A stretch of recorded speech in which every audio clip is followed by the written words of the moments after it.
అధ్యక్షత వహించిన మన ఆదర్శ యువజన సంఘం అధ్యక్షులు ఎర్రోల శేషు గారికి, అదేవిధంగా ఇక్కడికి విచ్చేసినటువంటి మా రాజకీయ నాయకులు, మా సీనియర్లు, పెద్దలు, అన్ని యువజన సంఘాలకు, మహిళా నేతలకు నేను అంబేద్కర్ గారి శుభాకాంక్షలు మరొకసారి తెలియజేసుకుంటున్నాను.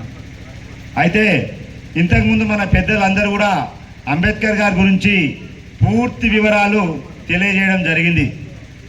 ఈరోజు ఈ భూమి మీద పుట్టిన ప్రతి జీవికి హక్కులను ఇచ్చింది ఎవరైనా ఉన్నారా అంటే ఒక బాబాసాహెబ్ అంబేద్కర్ గారు మాత్రమే ఇవ్వడం జరిగింది. ఈ ప్రజాస్వామ్యం ఎట్లా ప్రజర్విల్లుతుందంటే, ప్రభుత్వ సంస్థలు ఏ విధంగా నడవాలి అంటే, మనకు బాబాసాహెబ్ అంబేద్కర్ గారు 75 సంవత్సరాల క్రితం మనకు ఒక చట్టాన్ని అందించడం జరిగింది. ఆ చట్టమే రాజ్యాంగం. మనము నిన్న రేపు ఏం చేద్దామని అనుకుంటే కూడా అనుకున్నది కూడా మనం చేయలేం. కానీ 75 సంవత్సరాల కింద అనుకున్న విషయాలు రాజ్యాంగం ద్వారా ఈ దేశాన్ని సక్సెస్ఫుల్గా, విజయవంతంగా, సామరస్యంగా, సోదరభావంతో ఇంత సార్వభౌమాధికారం ప్రజలకిచ్చి ఇంత పూర్తిగా ఈ దేశాన్ని ఇప్పటి వరకు ఎటువంటి శాంతి భద్రతలు లేకుండా అన్నదమ్ముల్లాగా ఇంతవరకు వచ్చింది అంటే ఒక బాబాసాహెబ్ అంబేద్కర్ గారి దూరదృష్టి మాత్రమే. ఇంతవరకు ఈ దేశంలో ఎస్సీ, ఎస్టీ, బీసీ మైనార్టీలు 80% మంది ఉన్నారు. బానిస బతుకులు బతికి ఈ దేశానికి బానిస శ్రమలు అందించినటువంటి మా బీసీ కులాలు, అసలు ఊరికి అవతల ఉన్నటువంటి ఎస్సీ, ఎస్టీ కులాలు ఎన్నో వందల సంవత్సరాల నుంచి ఈ బానిస బతుకులు బతుకుతున్నారు కదా. ఎందుకు బతుకుతున్నారు? దీనికి కారణం ఏంది? ఇంకా ఎన్ని రోజులని బాబాసాహెబ్ అంబేద్కర్ గారు ఆలోచించడం జరిగింది. బాబాసాహెబ్ అంబేద్కర్ గారు అసలు ఎవరు? బాబాసాహెబ్ అంబేద్కర్ గారు అసలు ఆయనకున్న బలమేమది? ఆయనకున్న బలహీనత ఏంది? బాబాసాహెబ్ అంబేద్కర్ గారి బర్త్డే కానీ వర్ధంతులే కానీ మన దేశంలోనే కాదు,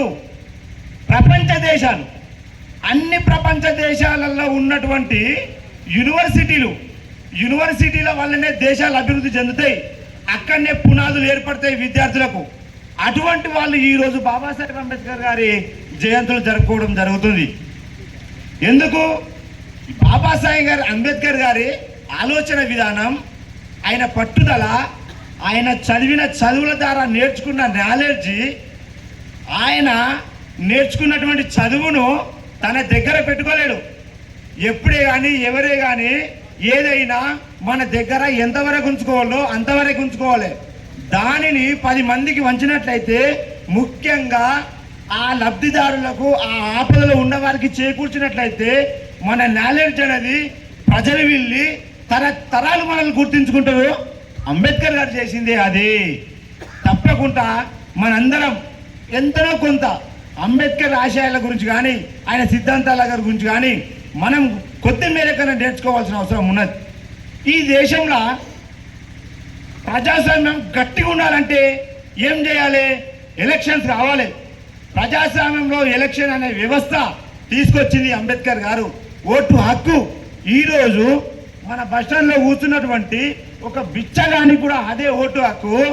రాష్ట్రపతి మన ముర్ము మేడం ఉంది కదా, ఆమెకు కూడా అదే ఓటు హక్కు.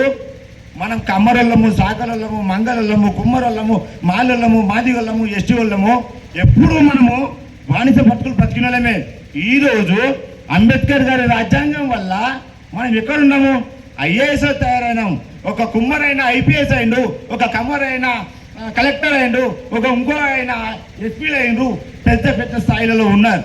కాబట్టి మనము ఈ లోకంలో మనకు అంబేద్కర్ గారు ఇచ్చిన ఒకటి పదునైన ఆయుధం ఏంటది?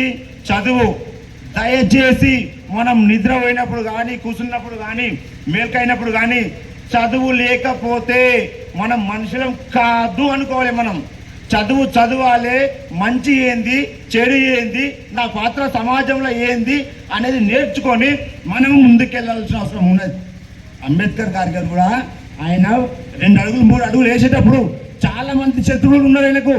చాలా మంది ఆయన వివక్ష చూపించారు.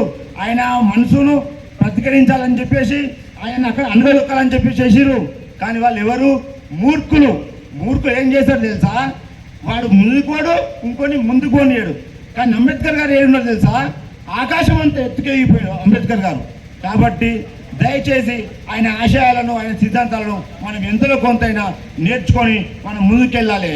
అదేవిధంగా ఈ దేశానికి మూడు రంగాలు డెవలప్మెంట్ అయితే దేశం డెవలప్మెంట్ అవుతుంది అని చెప్పేసి ఆయన